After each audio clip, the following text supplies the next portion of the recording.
Welcome to the SMB Community Podcast with hosts Amy Babinchek, James Kernan, and Carl Polachek.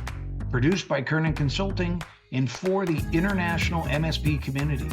We are dedicated to making every IT professional a successful IT professional.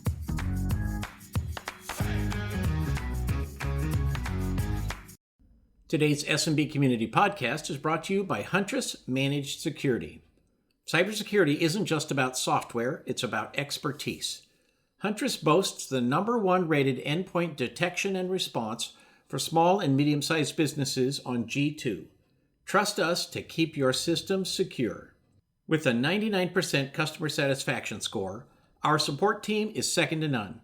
We're not just a vendor, we're your partners on the security front line. Ready to experience the future of cybersecurity?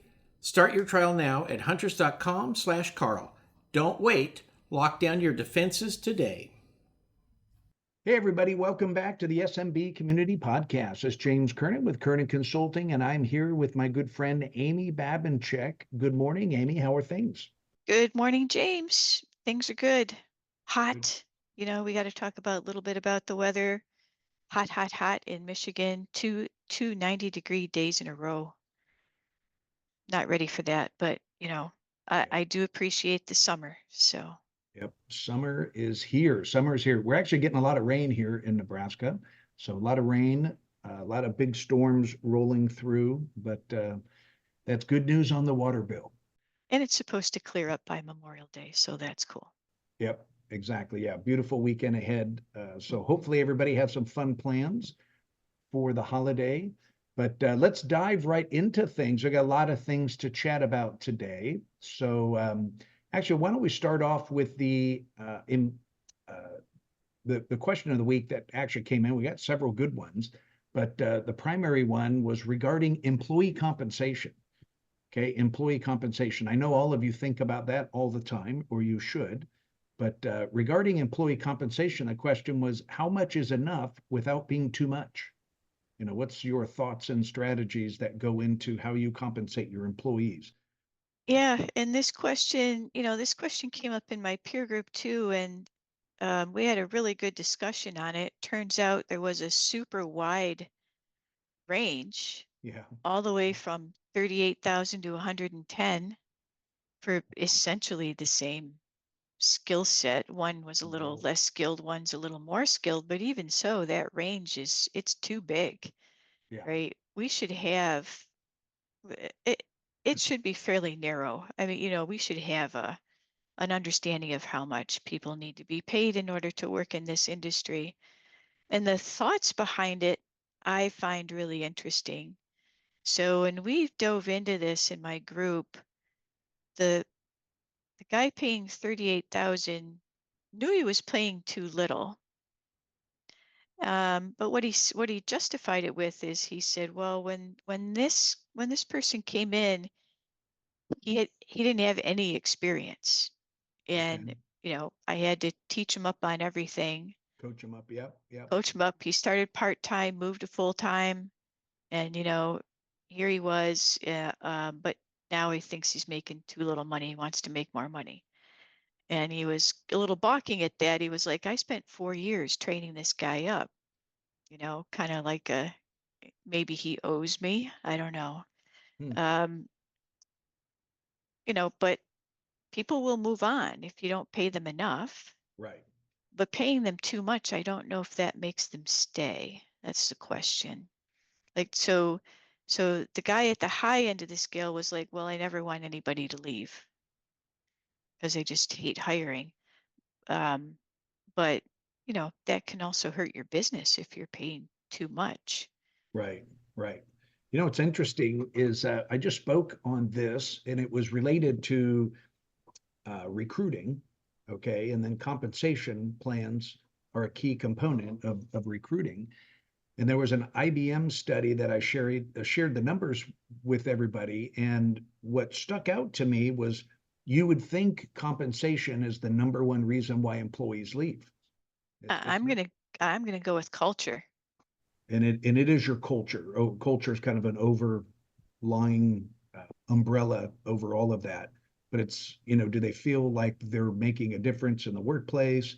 Are they treated with respect from their direct supervisor? They fit in, those are culture related things. So you're exactly Mhm. right. And when I first looked at the study, I thought for sure it was going to be compensation because a lot of people use that as an excuse. If you really like working someplace, you're going to stay because Hmm. the risk is you make a few more bucks at some place you hate, Right. right? Not, and most people would not take that trade-off. Yeah, I love that old quote. Everybody always thinks the grass is greener on the other side of the fence. I said, no, no, the grass is greener where you water it, where you apply yourself and when you make the most of the opportunity. It's funny you Yeah. brought up the employee that was hired and coached up and trained up. I was guilty of that too. I ran internship programs with my tech companies, and we often hired interns and plugged them in and trained them up and brought them up the ranks really quickly, but those were normally paid a little bit less than people that came from the competition. And you said something interesting. Let's maybe go back to this because I don't think CompTIA or any of the channel related entities have ever put anything together, but I'd love to see some type of floating pay scale, a range of, level one tech should be paid this range. Level two tech should be paid this range because it's 38,000 to 110,000 for the same position. That's too big of a gap. Yeah, it really what it Very takes subjective. is you have to reverse engineer the amount that you're charging your customer Mm-hmm.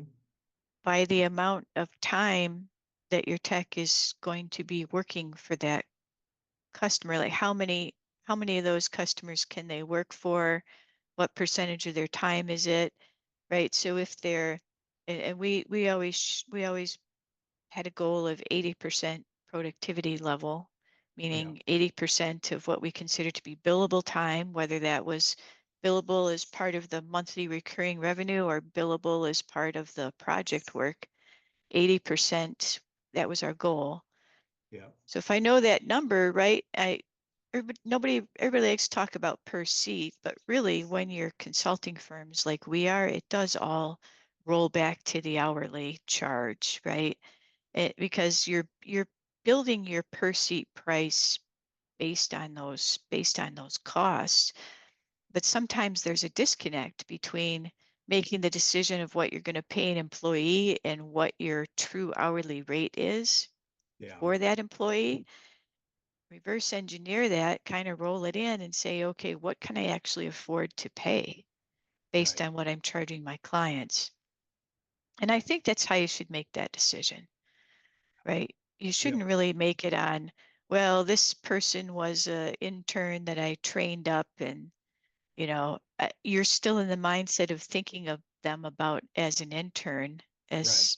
as opposed to, somebody that's now doing the job and what's the job worth. Right. And of course, you know, and I guess for some people, having a super high pay is a way to reduce turnover.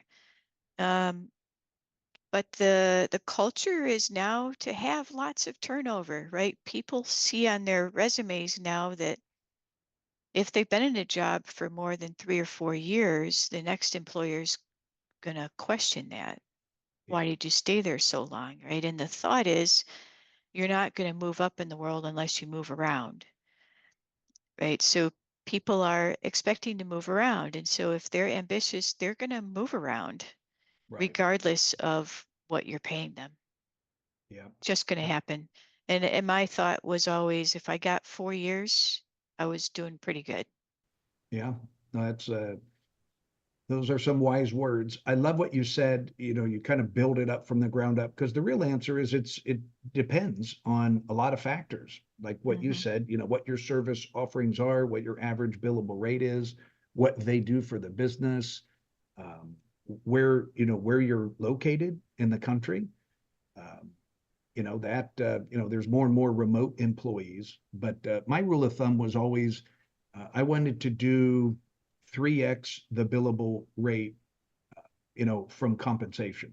So if somebody's making $50 an hour, I wanted to be charging and reward them when they get over $150 an hour for billable work. I always wanted to use that as a rule of thumb. So ideally, you just say 33% or lower. That would be your employee cost for engineers and technicians. You want it 33% or lower from what you're billing your clients. So Mhm. that's the real answer. And something we didn't talk about, I'm also a big fan on rewarding performance. So if you've got a ticket monster that's closing tickets left and right, or big project engineer that's billing through the weekends, and there's just a billable animal, reward that.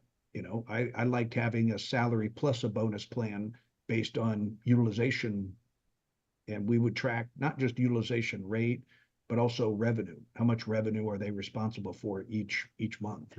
So especially on projects, that's easier as opposed to managed service tickets. So great. Yeah, I would definitely carefully measure that productivity, right? Mhm. Because once you put a bonus plan in place like that, if it's a per ticket, you will have somebody gaming that system of Yeah, closing those tickets as rapidly as they can. right. What I always wanted, I was never concerned about closing the tickets as fast as they could.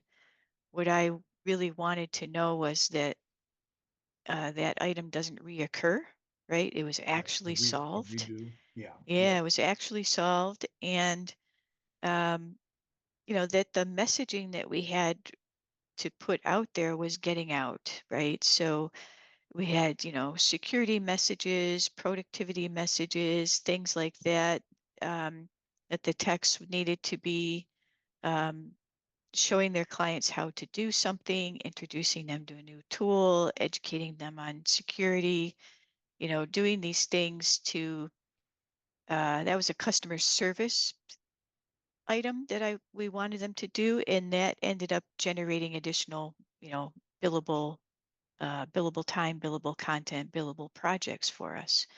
Okay. And so that was all, in my company, that's all part of the job is the tech was not just there to close tickets, but they're there to also participate in education and revenue generation for the company. Yeah. Yep. That's an important piece. Yeah. We're all in sales. That's what I used to say. We're all True. part of Yep. this team. We all sell. So, We all are, yeah. And the sooner you can get your techs to understand that, the better. Right? right. Initially, they'll bristle to it, but when they understand that sales is just explaining to them how to use this new tool that's part of their 365 package, they'll, Yeah. they'll be like, oh yeah, I can definitely do that, right? You'd think sales is a four-letter word, but when you say that, I guess the new term I always in our sales trainings when we talk about selling in general, we just say, no, we're not selling anymore. We're educating the customer on what they should do. That's all we're doing, telling them what they should do. That's the consultative approach anyway. So that's couldn't agree with you more. Couldn't agree with you more. Awesome. So that was a great question of the week. Hey, if you've got a question like that, you want Amy and I to banter back and forth and answer your question, by all means, submit them. We'd love to hear from you. Send it to james@kernanconsulting.com. We're happy to work on that, and I'd love to hear from you. So, all right. So that was one. So a couple other things I wanted to chat about. Amy, I saw up on LinkedIn early this morning, you had a nice article up there regarding financial crimes enforcement. You want to talk about that for a minute? Yeah, so this has been in place for a while, so hopefully all of our listeners already know, but the IRS has a financial crimes enforcement network.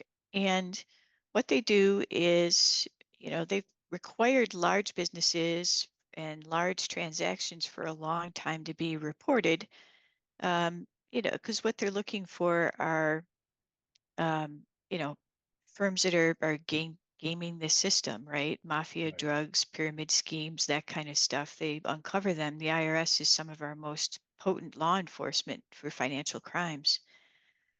But now what they've decided is that they really don't know anything about small firms. And small firms are often used as fronts in these crimes, right? And the IRS, though, really doesn't know who are the owners of these small firms, who, are they US firms? Are they foreign firms? What's going on with them? So there is now a Corporate Transparency Act that Congress passed. And what you have to do is basically disclose who owns the business. That's it. It's Hmm. pretty simple. There's a form there, and we've got the URL in the show notes. And Yeah. there's teeth to this thing. There's $500 a day for not complying. So you're filing taxes anyway, so you would think this information would be known, but this is just a way for them to get it into the database so that they can more quickly sort legitimate firms from scam firms, you Right. know. Interesting. Interesting. Yep. I'll make sure that link is here in the show notes for you to check out that article and fill out the form if you need it. But yeah, that caught my eye. That was good stuff. Thank you. Another thing I wanted to talk about was you had mentioned something earlier as well, and let's explore that. Strategies for local businesses, for small local MSPs to know that they exist. And it's becoming harder and harder and harder nowadays. Let's talk about that. What are your thoughts on that?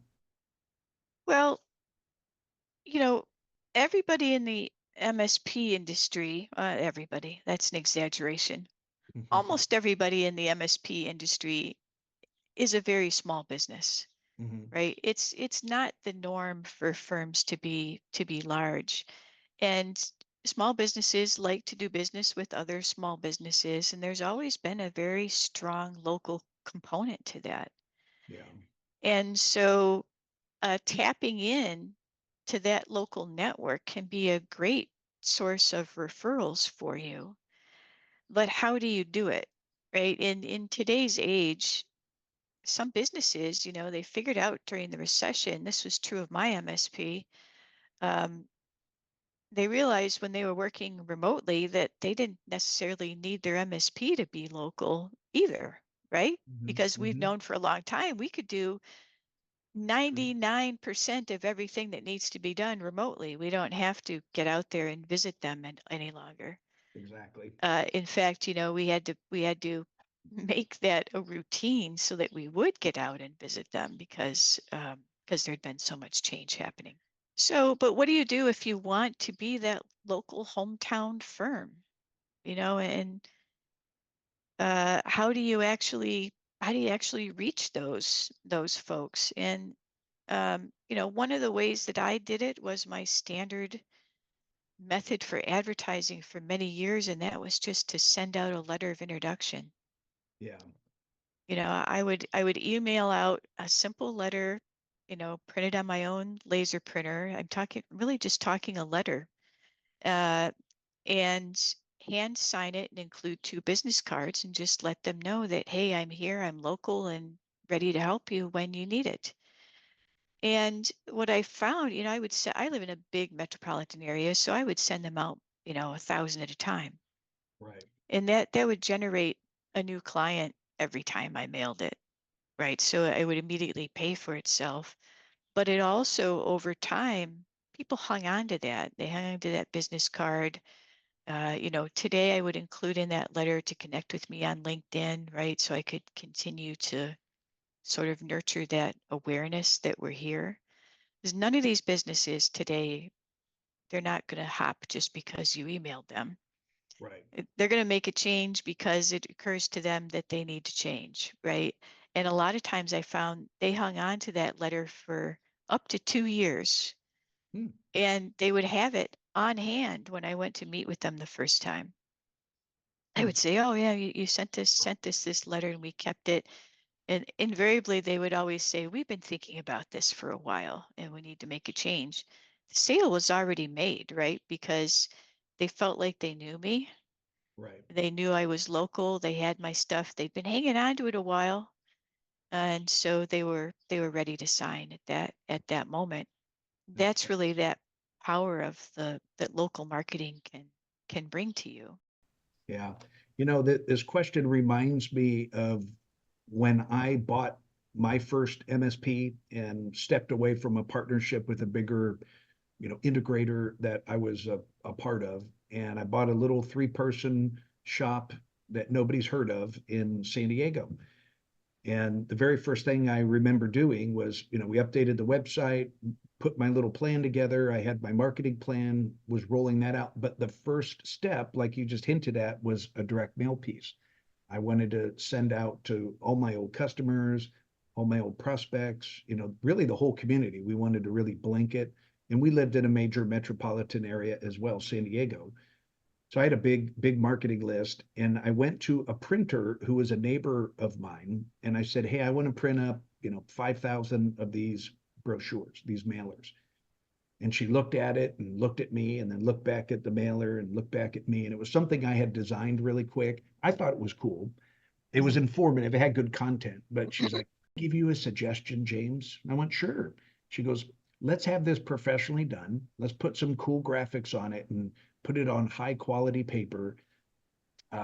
Let's just not make it look like something, you're putting out on people's doors. Let's make it really professional." And she goes, "I've got a really cool designer, good friend of mine. He'll give you a great rate and blah, blah, blah." So I did that. And it turned out to be amazing. It looked like an invitation, but it was on an onion skin envelope. So you could actually see through the envelope and you could see the graphics on that. It was really a Oh, fancy that's cool. postcard, Hmm. but it was something to get people's attention right away. And anyway, I'm so grateful that I took an extra minute and we ended up having it professionally done. But it really made an impact, made a very strong first impression Hmm. with everyone. And then we just continued to aggressively market with direct mail, with email marketing, like you said, local events. There's all sorts of local, BNI chapters, just networking things, Rotary, all sorts of local community groups that you really need to get out there and rub elbows with people. You could create your own events and speaking opportunities, but all those are great, uh, great things Yep. to do. What do you But think about specific things like um, local sports team sponsorships or a billboard? well, those are hard to, I mean, I've tried everything in my career. I did radio advertising, we did commercials, the little benches, at the bus stop. There were, I didn't see very good return on those things because a lot of those, things with radio or television are very expensive. You really need a consistent Hmm. partnership. And, years ago, it used to be easy to get vendor money from the big sponsors, IBM or Microsoft, HP, they'd pay for that stuff all day long, but not anymore. So, It's to me, it's always hard if they don't have something in their hand that they've decided to keep, like yes, your postcard or my yeah, letter of your letters, introduction with the business card in it, something to keep because they're probably not going to act today. right. That's the thing. Like with radio and television, we have a injury attorney here who's been around for decades. I think his children run the firm now, but uh, it's I I know it by heart because it's so simple and so repetitive. Call Sam, right? Yeah, That's the thing. That's his the phone number, that's his tagline, that's his everything. In order to do radio and television right, you have to do something like that. I have always wondered about the billboard thing just from a general awareness perspective because they're very inexpensive. I haven't seen IT companies get great results on things like that.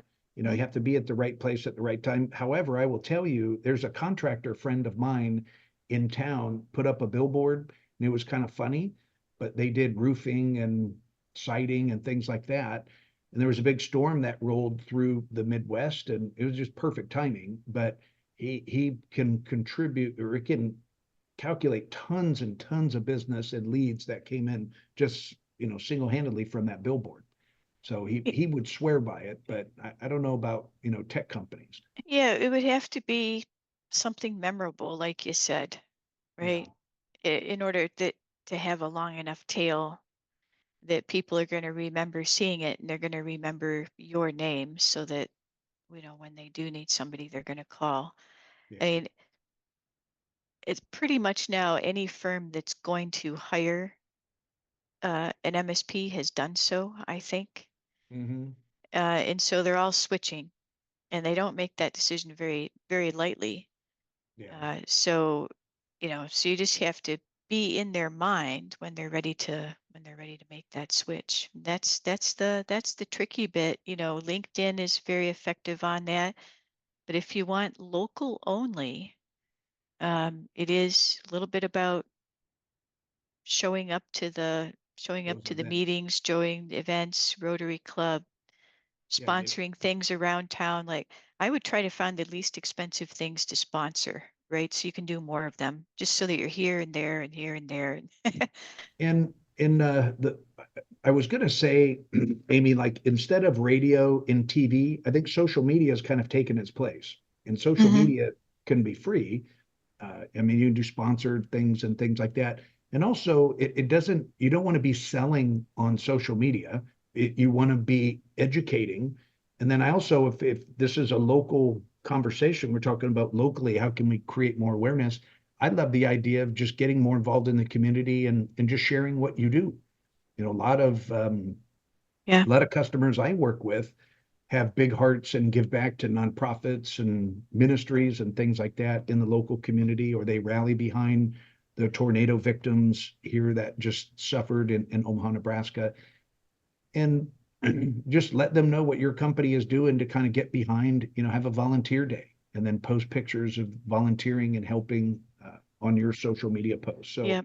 Yeah. And at least in Facebook, it's easy to target your local community yeah, with your posts. So if you do some advertising there, you can target local groups. Same thing with Nextdoor. Nextdoor is pretty big in my area, and so those Nextdoor communities, they also have ads in them where you can target certain geographic areas with your information. But you're right, it's too. I would try not to sell with those, but just to be informative as much as you can, right? right, Because if right. they're gonna call the firm they think they feel they know, and also the people that they trust and the Yeah, ones that seem like they know what they're doing, right? and then connect with. Yeah, exactly. And I again, I think that's what social media can do for you. But back to the big point, if you aren't doing any of those things, it all starts with a welcome letter, just like Amy talked about, an introduction postcard, and then start doing as many of those things as you can create bandwidth to do, because it takes time and it takes consistency, to create that awareness. So That's the trick. That's the problem that everybody has with is consistency, and we should maybe talk about that on another episode so we don't make this one too terribly long. But consistency in marketing, I mean that is the key, right? You have to carve out time for it. yeah, If you don't, you'll be always starting at zero over again, and over again. exactly. Exactly. All right. Well, hey, we are close to our time limit here. So, Amy, thanks for joining me today. It's always good to see you and chat with you. I always feel smarter when I talk to Amy. So I don't know about you guys, but if you want to get smarter, sign up for her newsletter. Go up to the website and sign up for Amy's newsletter. It's good stuff, and she's always dropping great content out on social media. So that's it for today. Good seeing everybody. Happy selling all week long, and we'll see you next time.